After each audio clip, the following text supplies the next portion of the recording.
Alright, you guys, and welcome back to another video. Now, IAE has just come to a close, and it was so many days of ships, and more ships. And we went through and we covered every single day, all 9 days.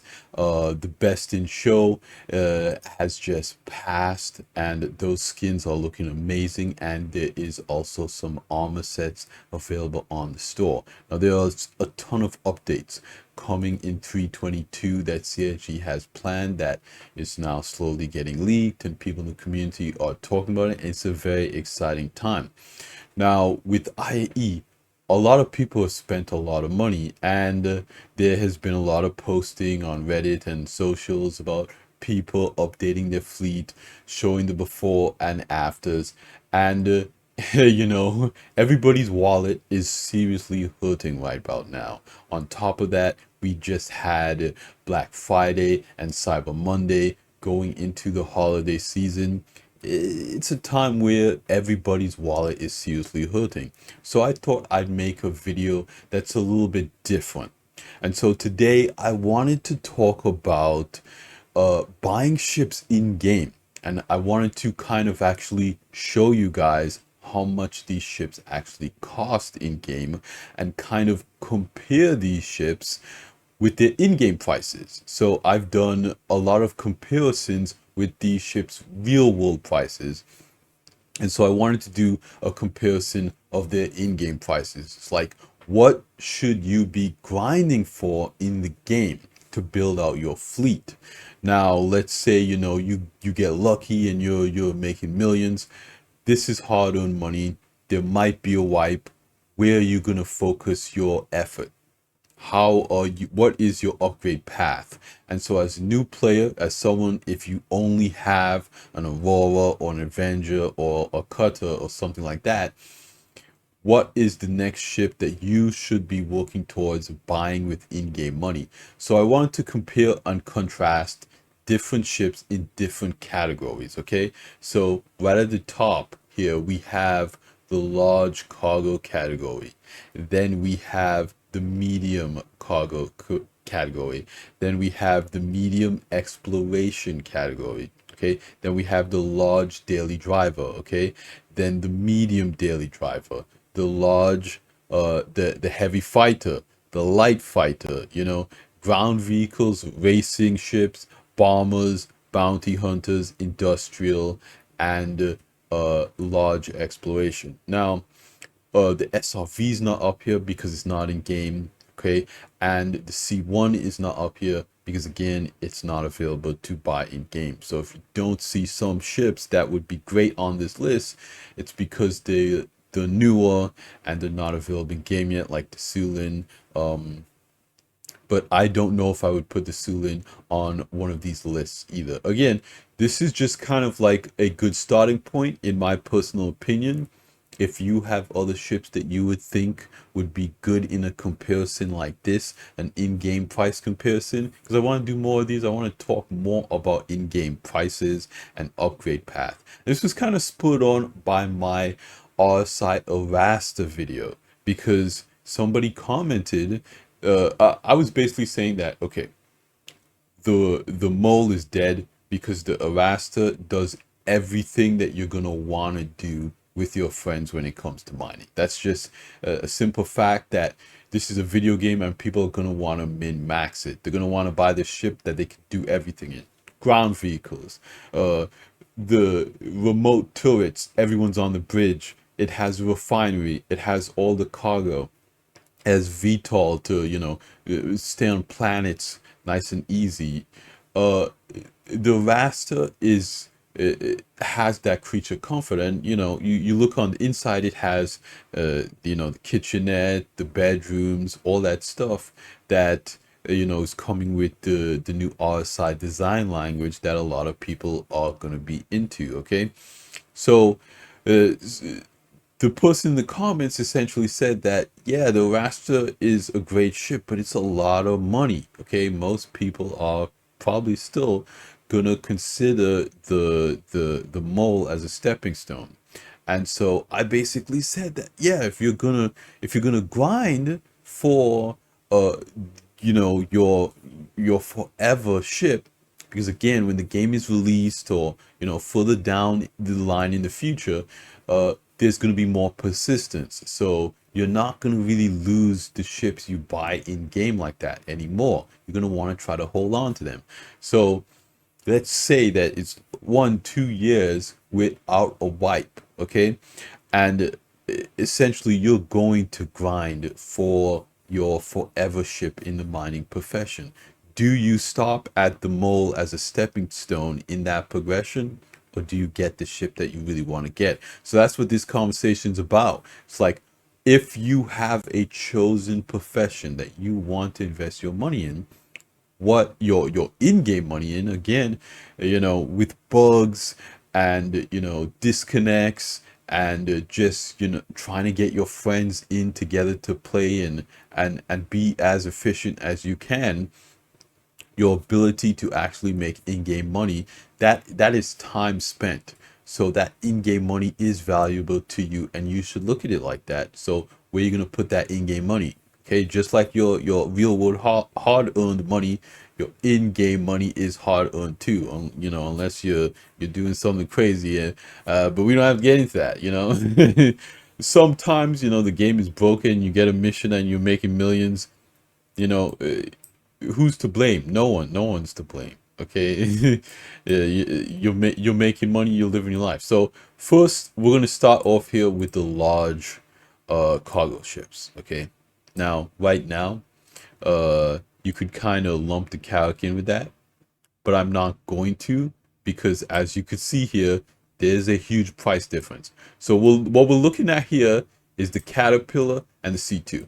Okay, and we'll get into all these prices. So in game, the C2 costs 4.9 million, and the Caterpillar costs 4.6 million. Okay, now both of these ships have their advantages and disadvantages. Now with the C2, it is a very strong solo, cargo runner, and of course the Caterpillar is too. But the conversation that people are having that's changing that a little bit is cargo elevators and the ability to load ships like this. Again, might be easier because you can put those boxes on the back ramp instead of walking from the cargo elevator, and putting them kind of on the inside. Now, if CIG can get the elevators working on the Caterpillar, that would be just like an amazing quality of life improvement, because then you could stack up the cargo boxes on that elevator, and then it makes it a little bit easier to go from there. But again, because of that large space inside, you can really get a lot of 32 SU cargo containers. You have a lot of that versatility, as well as large ground vehicles like the tank, like the Storm. Okay, you also have great amenities. I also kind of feel like the Caterpillar is a bit of a maze on the inside, but the Caterpillar has that modularity that's coming in the future. It has that tractor beam on the side. We don't know if the C2 is going to get a tractor beam. I hope it does. I think it makes sense. The C1 has a tractor beam. Why wouldn't the C2 have a tractor beam? So CIG might tell us a little bit more about that in the future. I feel like all these cargo vehicles should have come with a tractor beam. The way CIG is saying that things are changing is that you're going to need these larger tractor beams to move the larger cargo containers. And 32 SCU cargo container is kind of like commonplace with the C2. So it's going to be a major advantage to have that tractor beam move those larger cargo containers. But you're looking at the price gap here. It's about 400,000 aUEC. So you really got to put down, what do you want to do mostly? Do you want to, because these can both carry ships. You can put a lot of Mirai Furies in the Caterpillar, same thing with the C2, but you're really winning when it comes to ground vehicles. If you have any intention to carry large ground vehicles, that C2 is going to give you that edge. The C2, I think, is a great ship. Is that 400,000 AUC difference meaningful enough for you to pick the Caterpillar over the C2? I don't think so. But at the end of the day, it's really going to come down into preference. My personal opinion, the C2 has great DPS, but more importantly, it has amazing maneuverability. If you want to run from pirates and you want that higher success rate, you have again, you have like 100 AUC more cargo on the C2 than you have on the Caterpillar. So maybe that 100 AUC more of cargo and being more maneuverable and having that more speed with the C2, maybe that's worth 400,000 AUC to you. In my opinion, the C2 gets my pick for in-game purchase, for large cargo hauler in-game purchase. Okay, now we're going to move right along on to the medium cargo ships. This is a much harder conversation here. You're looking at 2.1 million to 3.2 million. That's a 1 million AUEC gap in game. Okay, that's a lot of money. You can buy a whole nother ship with that money, you know.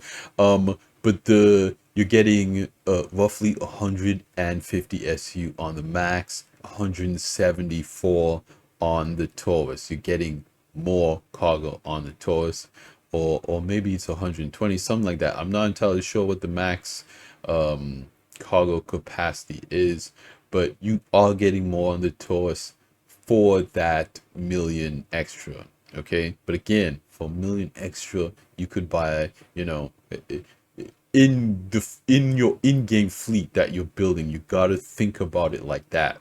That difference in money could go to a whole nother ship. Okay, now the max, you know, it doesn't have the same DPS as the Taurus. They both kind of handle very similarly, but what I really like about the max is its size. It's small enough to really get into anywhere. With the Taurus, you really gotta consider, you know, how you're landing. Are you on a flat ground? You know, is the elevator gonna clip into anything? At the end of the day, it really kind of comes down to personal preference. But I think that 1 million AUEC gap between these two ships makes the Freelancer Max more attractive. Again, we have no idea what the Zeus CL is going to be in game, but that's going to be another one to look out for. Right now, the Max gets my pick for in-game medium cargo. Okay, moving right along, we have medium exploration. Okay, this is your medium exploration ship, and this is probably going to be another really difficult comparison. Okay, because these two ships, as you could see here, basically 5 million and then 6.3 have, you know, without even doing the math, just looking at almost a million AUC difference. Again, a million AUC that can go to another ship. But the Aquila has a snub fighter. The 400i has a hover bike. You know, the Aquila has a lot more cargo. Okay, the 400i has, you know, the suit lockers and a lot of the interior amenities. You know, has the captain's quarters, the little kitchenette, the navigation table. Okay, they both have decent visibility. I would argue the 400i has better visibility. You know, when it comes to DPS, though, again, the Aquila really outshines the 400i. And again, it's cheaper, but a lot of people, you know, simply put, exploration really isn't in game where it should be. So, what kind of ends up happening is you're going to want to explore as comfortably as you can. And if you want to explore comfortably, the 400i is kind of the way to go. The Aquila is a great ship, don't get me wrong. But the enhanced maneuverability and speed of the 400i, you know, as well as, you know, again, just the amenities and convenience of this ship, it really comes down to personal preference. I think it's a really hard you know, choice to pick between the two of these ships. again, because exploration isn't really in the game right now, there's no real reason to pick one over the other. If you just want to fly around and take screenshots, I would kind of say the 400i is a better ship for that. But yeah, your miles may vary. This one is kind of a 50-50 in my opinion. Even though the 400i is so much more expensive than the Aquila, it's just, I don't know, it's just, in my opinion, a better ship for that kind of leisure touring and just, going to bunkers and kind of doing that kind of stuff. Okay, next, moving right along, we have the large daily drivers. Okay, I call these the large daily drivers. We have the Mercury Star Runner, the Corsair, and the Constellation Andromeda. And if you look closely here at the price, Corsair is the cheapest one. You got a lot of pilot control DPS. You got a lot of cargo capacity. You have the Armory docking collar, second entrance. Again, the Mercury Star one does not have that second entrance. Has a lot less pilot control DPS. The internal amenities on the Corsair far outside the Andromeda. You have that kitchen dining table. You have that larger, bathroom, shower, toilet. You have a individual room for each crew member, captain's quarters up at the front. You have that engineering area. You can fit a tumble storm inside this vehicle, inside the ship. The Andromeda is a great ship with friends. I would say that if you're going with friends, the Andromeda is a little bit better because you have, more range of motion, in my opinion, when it comes to getting firepower on target. But again, the Corsair has so much pilot control DPS. It's like you don't really need to take friends and put them in the turret. With the Andromeda, if you're taking friends and you put them in the turrets, you can be really, really dangerous.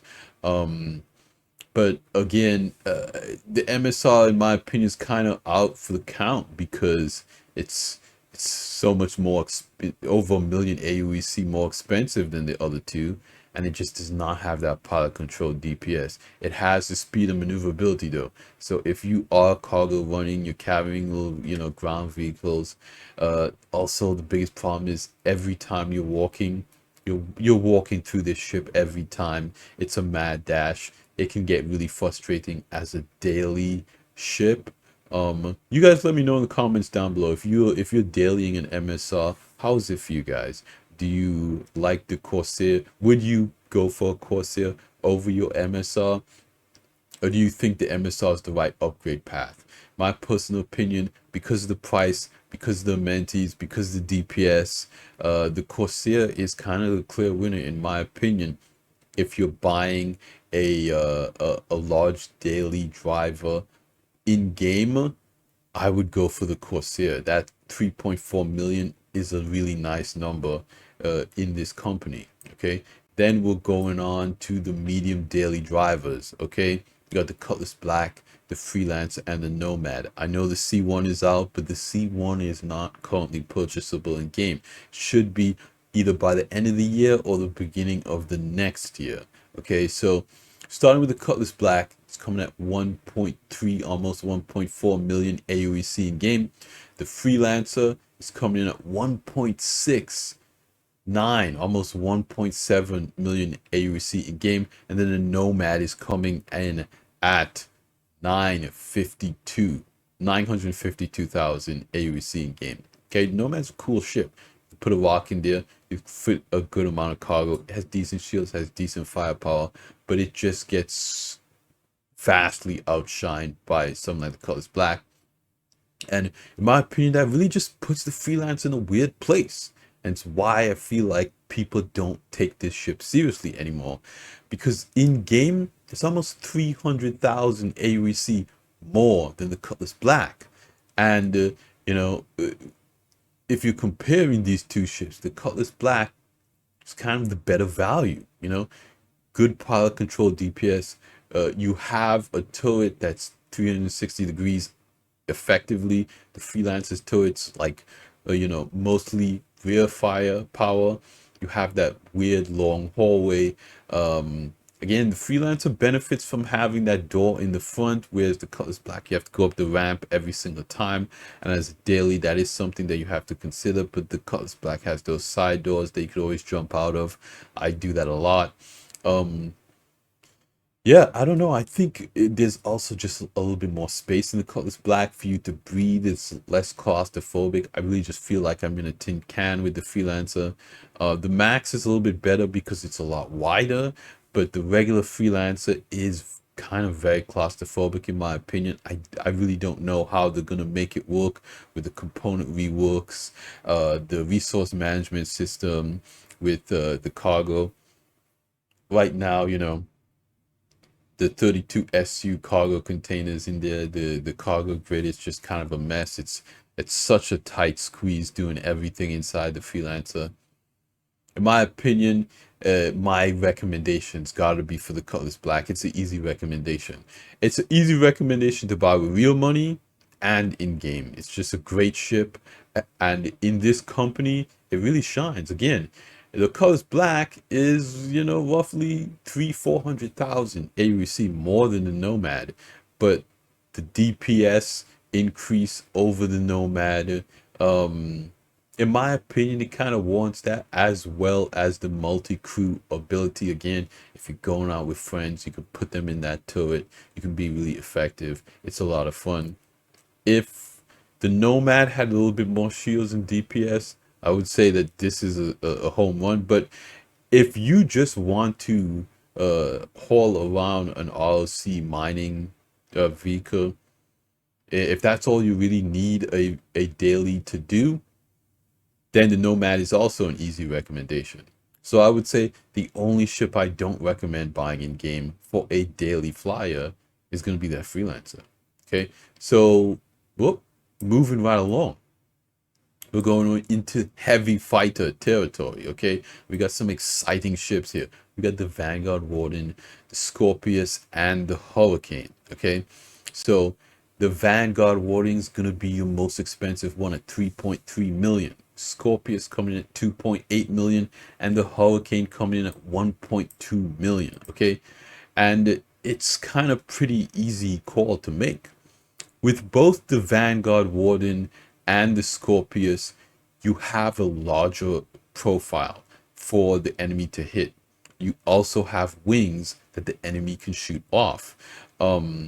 With the Hurricane, you don't really have a lot of that. You can see it here, it's tiny. You have that small profile, you have big DPS, DPS for the pilot and your buddy, the gunner seat. Again, these are all two-player heavy fighters here.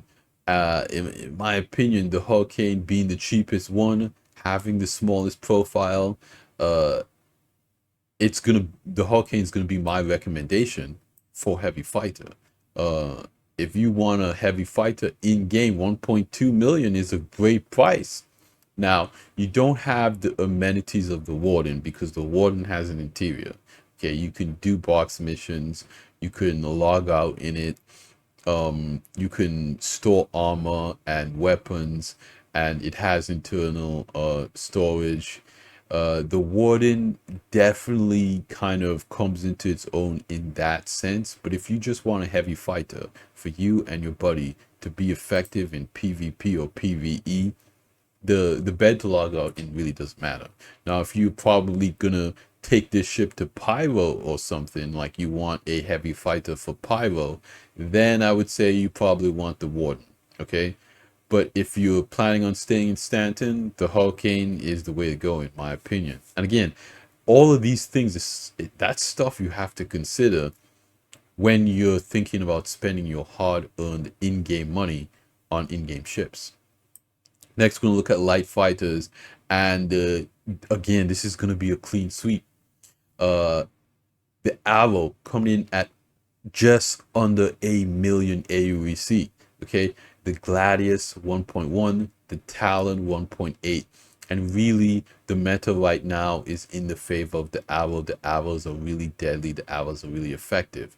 So not only are you getting probably the most effective fighter right now, probably the highest skill ceiling ship in the game.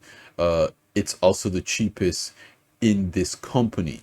Okay, the cheapest amongst this company, I should say.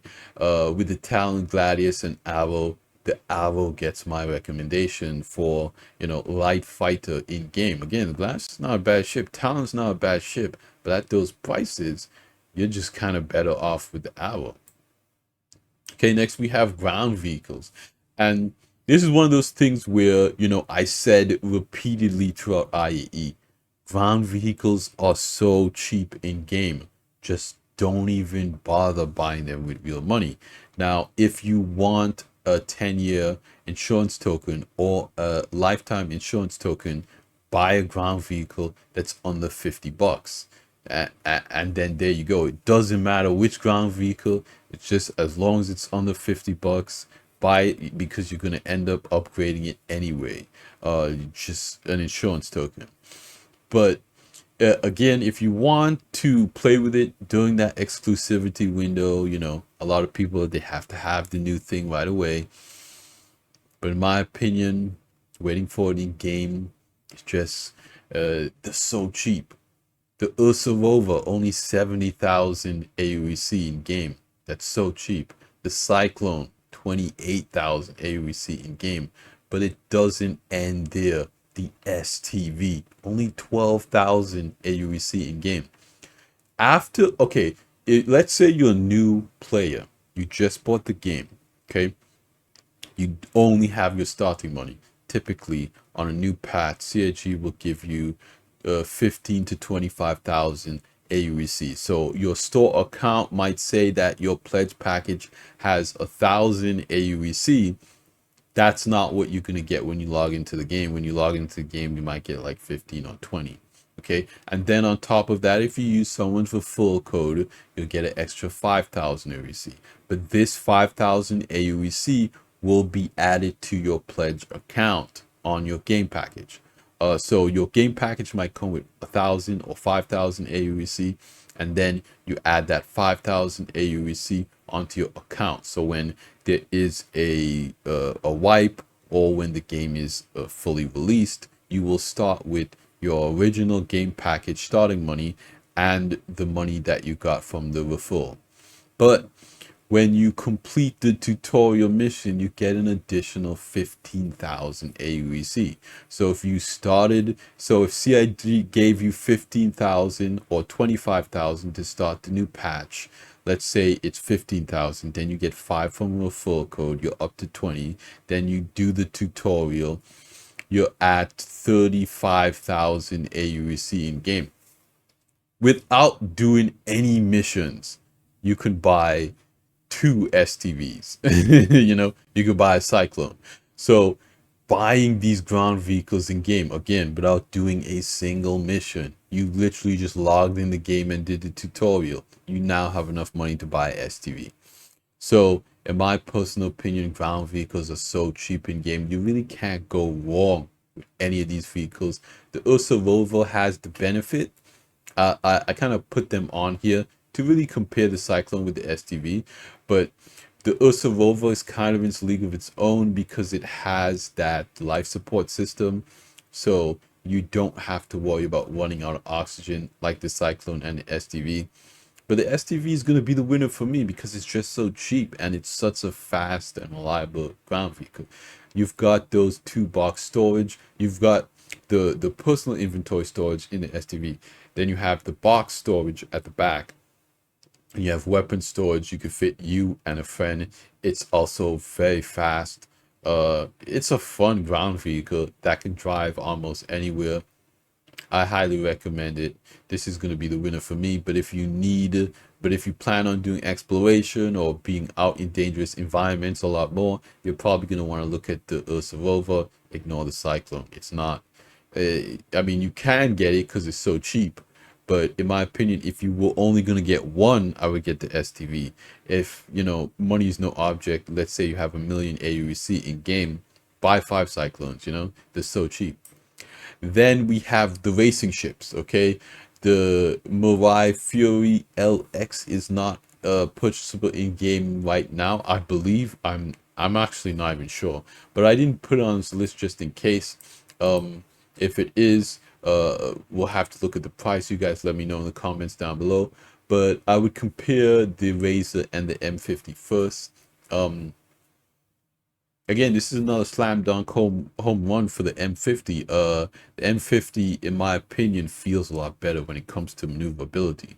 The Razor is really like a straight line, one trick pony. Again, it is very maneuverable. I've seen people do some crazy things in the Razor. But for the price, it's like almost 600,000 AUEC price difference. You can do a lot with 600,000 AUEC. You can do a couple of cargo runs and turn that into a couple million in a weekend. And buy two M50s. In my personal opinion, if I was going to buy a racing ship in game, I would buy M50. Now, this video is just going on so long. You guys know me. I can blabber on and on and on and on and on. This is gonna be a long video. Just, buckle in. We're gonna keep going. We still got a lot of ships to go through. Next we have large exploration. So we looked at small exploration with the 400i and the Aquila. Large exploration, we're gonna look at the 600i Explore and the Carrack. And right off the back, you have that massive price disparity. 9.4 million for the 600i Explorer, an absolute steal. And the Carrack coming in at 26.6 million. One of the most expensive ships in game to buy with in-game money. Now, you're getting a lot for that price difference. You're getting that, small hangar. You're getting that med bay to log out in. But the conversation really changes when you consider the 600i Explorer rework. Now, I don't know if CIG is going to raise this in-game price when the rework happens. I think CIG, it warrants it. If the 600i gets that medical bay, that armory can carry a tank in the cargo, then you have, the amenities with the crew quarters, versus the bunk beds in the Carrack. And then you got to consider, okay, the Carrack has no pilot control guns. The 600i Explorer has 3 size 5s. In my personal opinion, if you're thinking about buying a large exploration ship with in-game money, I would go with the 600i Explorer. Because again, it is very maneuverable. It has a lot of pilot control guns. It has good shields, Cargo capacity is nowhere near the Carrack, but you already have the C2. Remember, you got the C2 over here, 4.9 million. 4.9 million and 9 million is still less than 26 million.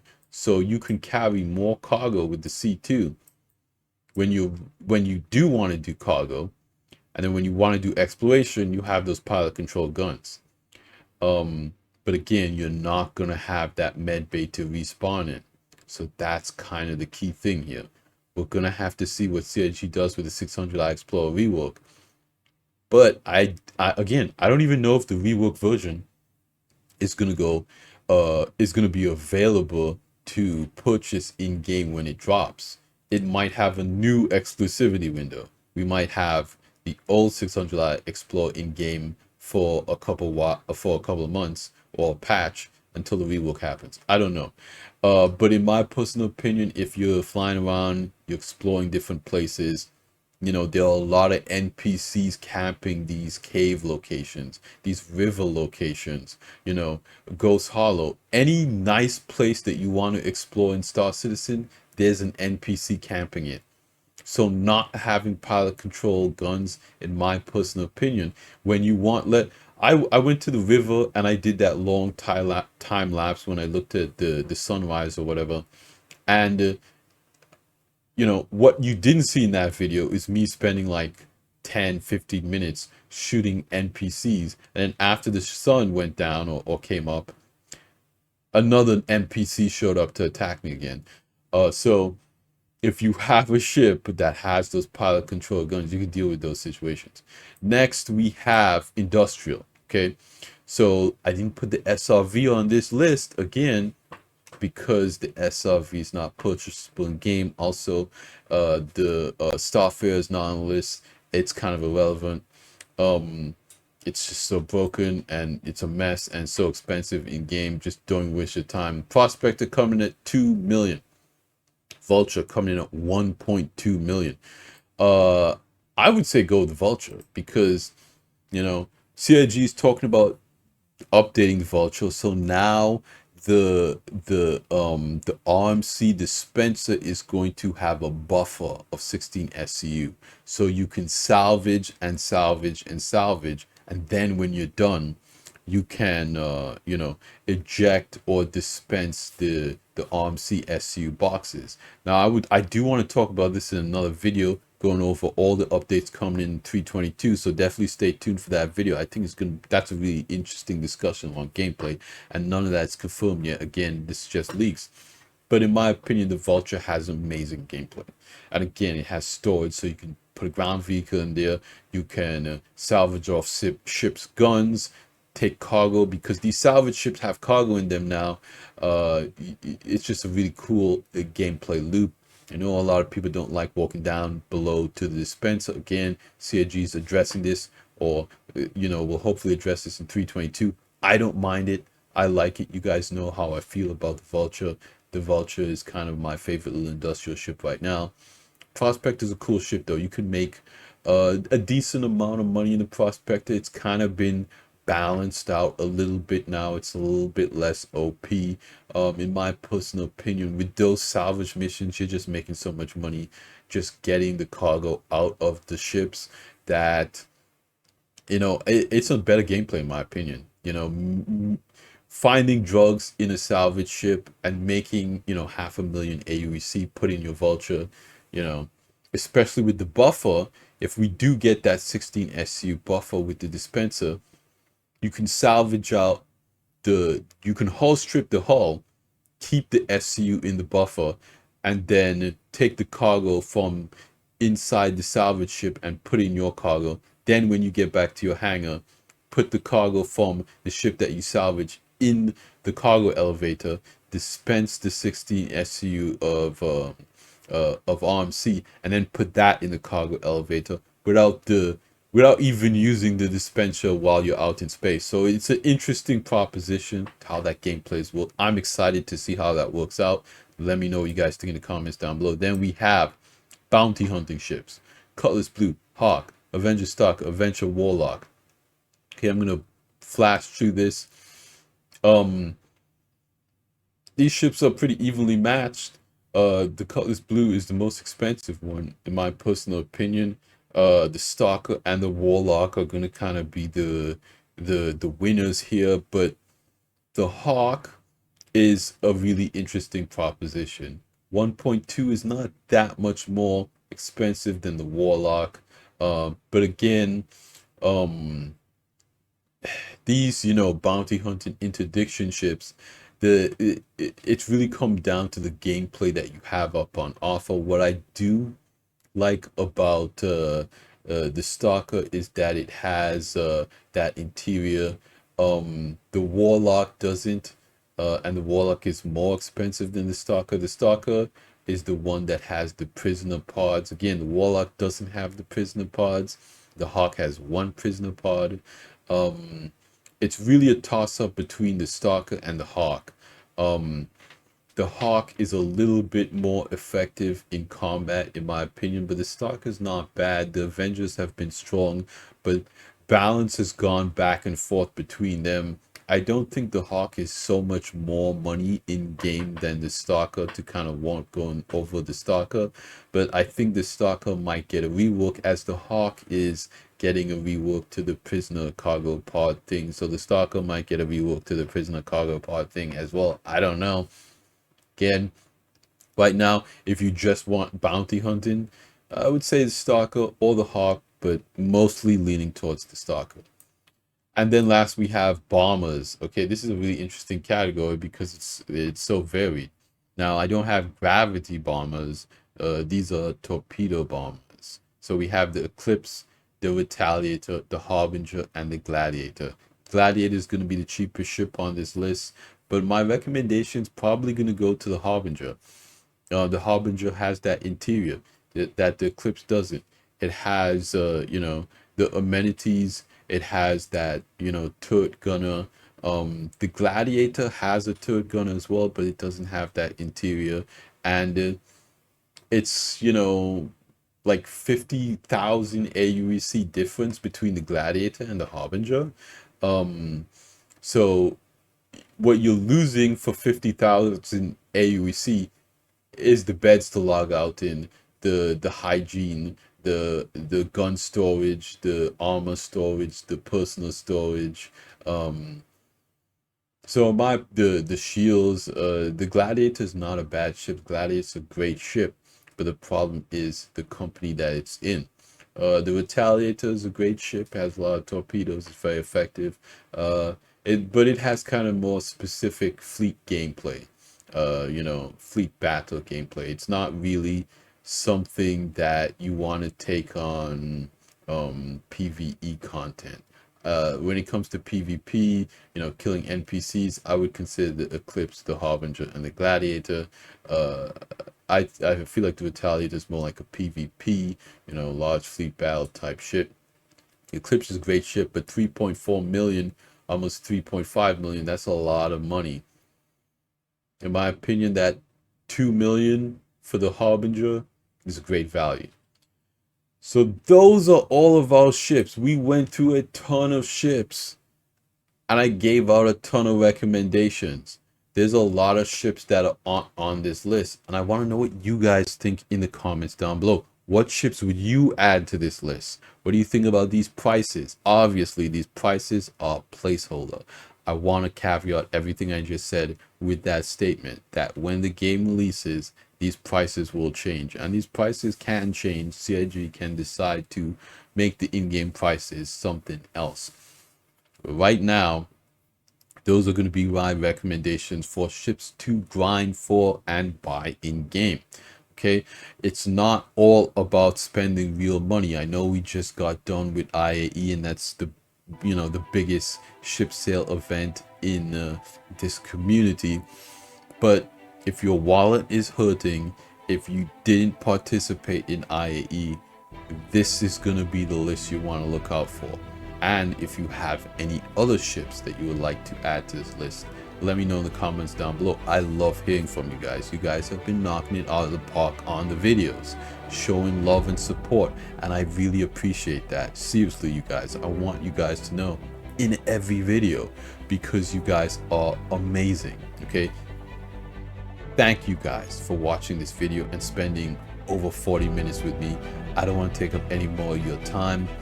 Like I always say at the end of these videos, like the video if you liked it, subscribe if you want to see more, and I will see you guys in the next one. Salute.